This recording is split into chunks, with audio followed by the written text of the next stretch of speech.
Dear student, आज का topic है एक्सप्रेशन फॉर इंसुलेशन के रेजिस्टेंस के। आपको रेजिस्टेंस फाइंड करना है इंसुलेशन का।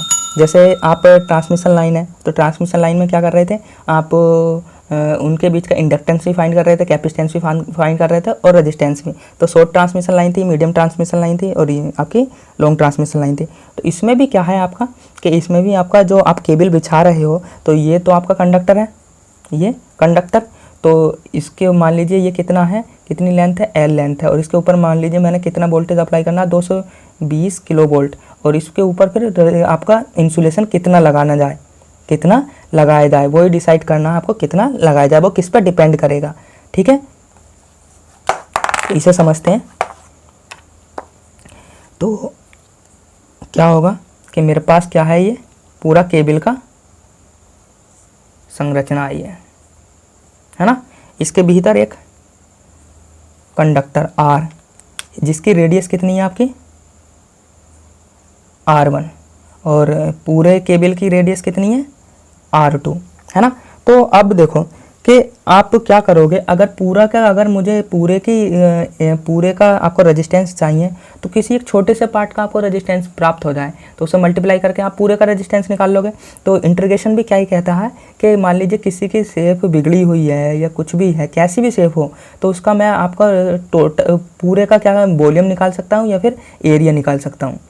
ठीक है, तो इंटीग्रेशन क्यों करते हैं, क्योंकि कि आप किसी का भी एरिया या वॉल्यूम फाइंड कर सकते हो या लेंथ फाइंड कर सकते हो पूरी। तो ठीक है, पूरी आपका क्या होगा कि मान लीजिए एक पान का पत्ता देखा होगा तो उसकी बिगड़ी हुई शेप है, तो उसका वॉल्यूम निकाल लोगे ना कैसे, तो छोटे से पार्ट का, तो इसका कितना है dr।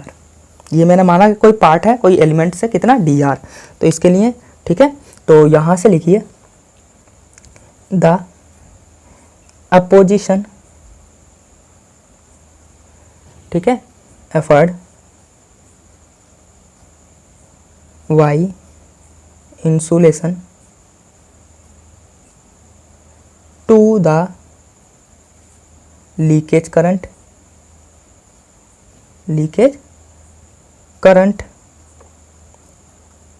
is called insulation resistance, है ना।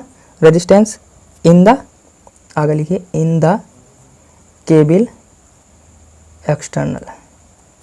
दूसरा पॉइंट माना अब थोड़ा सा और लिख लीजिए इसके बारे में। माना क्या होगा कि R1 इसकी रेडियस है, इंटरनल रेडियस है, एक्सटर्नल कितनी है आपकी R2, टोटल कितनी है R2, ठीक है, और उसका रेजिस्टिविटी रो होगी। ठीक है, ये लिखना हमने। तो कंसीडर, ठीक है, लिखिए consider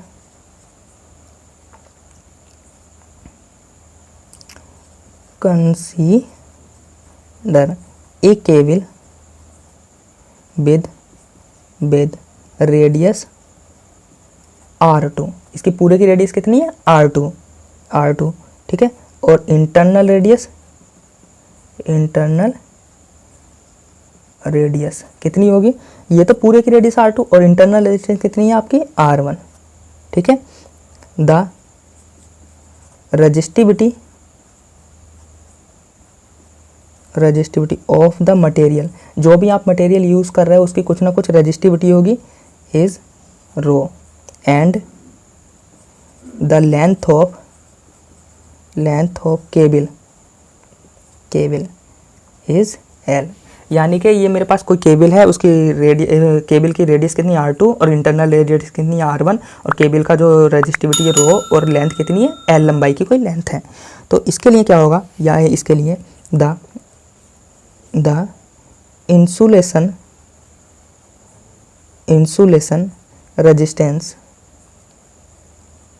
resistance can be given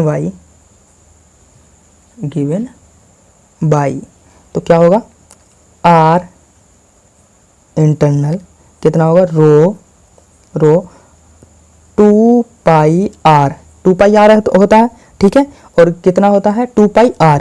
तो मेरे पास कितनी है लंबाई, कितनी है L, तो ये क्या होता है L, और कितने पार्ट के लिए निकालना है आप dr के लिए। ठीक है, तो यहाँ लिख दीजिए फॉर स्मॉल पाथ,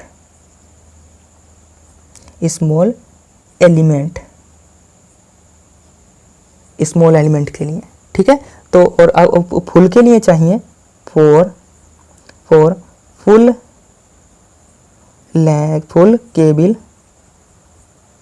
तो फ्रॉम कहाँ से होगी, अगर पूरी केबल के लिए चाहिए फ्रॉम R1 टू R2, है ना, पूरी केबल के लिए चाहिए, तब क्या होगा, लिखो कितना होगा,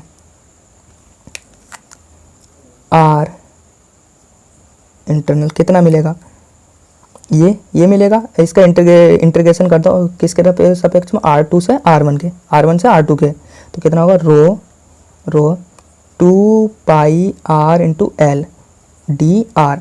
तो ये एल रो 2 पाई आर ये सब क्या है, कांस्टेंट। तो आपका वेरिएबल पार्ट कौन सा, आर, तो इसके रेस्पेक्ट में क्या करेंगे, आपके रो क्या मिलेगा, 2 पाई एल, तो यहाँ से क्या करोगे आप, इंटीग्रेशन किसके रेस्पेक्ट में, 1/r के रेस्पेक्ट में, है ना। तो 1/r का इंटीग्रेशन क्या होता है, log x, या log 1/x का इंटीग्रेशन क्या होता है, log x। तो अब log आपके दो रहते हैं, एक तो क्या रहता है आपका log 10 बेस, और दूसरा क्या रहता है आपका, दूसरा रहता है ई बेस पर। तो हम यहाँ कौन सा बेस यूज़ करेंगे, ई बेस पे। तो ई बेस पे क्या रहता है, ln कितना रहता है, r, ठीक है। यहाँ लिख लेना, चूँकि 1/x क्या होता है आपका, dx बराबर क्या होता है, log x या ln x, ये रहता है 10 बेस पे, ठीक है, किस पर रहता है, 10 बेस पे, और ये इस पर ln किस पर रहता है, ई बेस पे। और इसकी लिमिट रखो, लिमिट कहाँ से कहाँ तक है, R1 टू R2।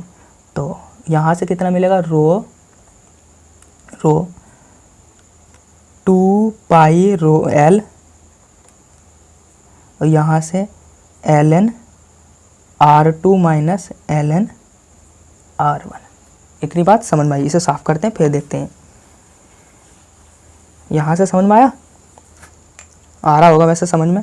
तो यहाँ से देखिए R कितना मिलेगा, रो 2 पाई L, और ये आपका माइनस में, तो इसे गुणा में प्रोडक्ट रूल बनाएंगे तो क्या हो जाता है, ये उल्टा। तो ln कितना हो जाएगा, R2 इसे क्या लिख सकते हैं, 1/R1। तो यहाँ से क्या आ जाएगा आपका, R इंटरनल कितना आ जाएगा, रो 2 पाई L, तो कितना आ जाएगा, ln R2/R1। ये समझ में आया कुछ, क्या मिलेगा ये। तो अब क्या कह रहा है नियम क्या कह रहा है, ये रेजिस्टेंस आपकी फिक्स और आर भी फिक्स, रेडियस भी फिक्स। तो जो आपका रेजिस्टेंस है वो वेरिएबल किस पे करेगा, आपका वेरिएबल पार्ट कौन सा होगा, आर का वेरिएबल पार्ट होगा आपका लेंथ।